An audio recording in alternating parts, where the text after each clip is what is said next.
I just ask one quick question? Tobias, you served in leadership with Speaker Kotek. There are people who perceive the speaker to be excessively close to the public employee unions, particularly SEIU. What's your perception? That's a question that's probably best asked of her. Well, no, I'm asking you. I know, but I don't know her relationship in the same way. Well, you were sitting in the leadership meetings with her for several years. What did you perceive at that time? I perceived it to be a close relationship. Too close? Compared to what? I think we have to be willing to stand up to our friends, and I've certainly done that. I don't think there's. I wish there were some more examples of that from the former speaker. I think it is a mark of a successful governor to say no to friends from time to time, and that's something that bothers me about what the next governor is going to have to do. We have a history in Oregon, particularly of late, of saying yes to all kinds of good intentions, the dream of all these things that we want to do, but we're not as good at saying no right now and saying no. We have a few key priorities that we have to do first before we get to our other aspirations, and I think the setup of a lot of institutional endorsers are based on a set of expectations, and I don't know that we're going to be able to meet all those expectations. We talk a good game, but we're lacking in execution and follow through. Can you give us an example of a time when you thought the speaker acted in SEIU's interest rather than the public interest? I have to think about that in terms of a specific one, but I think that long-running relationship can play out in lots of different ways that aren't always in the interest of the state. Such as? I can't think of one at the moment, but I have to think about that for a minute. Speaker, would you like to respond? Well, I think one of the things that voters need to understand about the work that I do is, at the end of the day, it's about doing the best public policy that will improve people's lives. I mean, Tobias and I, we were whips together, we counted votes together. He was in the leadership team, he was my pro tem for a couple years. We've worked together very closely. I think he understands that when people need help, you have to step up. And a lot of the years, I've been very aligned with folks who want to stand up for working Oregonians. That's why I have support of labor unions. I'm proud to be supported by people who understand that when it came down to increasing the minimum wage, I got that over the finish line.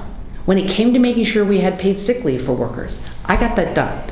When it was about making sure we had equal pay for equal work, I made that happen. I'm like, this is about the average working Oregonian. These are really basic things. These are bread and butter issues.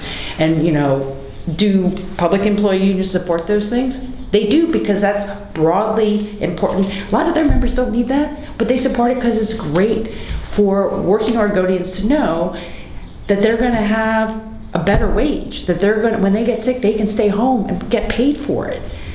There are a lot of people in the state, when you told us, a lot of people can't stay home because they won't get paid.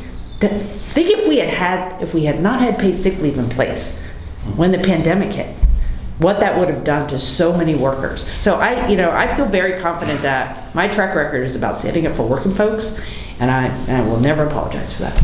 I'd like to. I'm going to jump in for 1 second. I think what Nigel's driving at, and I'm sure you can correct me if I'm wrong, is that we started this conversation by talking about the disjunct between the policies that Oregon is creating and the results that we're seeing. And I think as we try to muddle through that confusion, that disjunct between intentions and results, one of the places in which people think that disjunct may be occurring is that the policies that Oregon is creating are in fact benefiting the people who implement them, the workers for the state employees, more than they're benefiting the people who are receiving the services.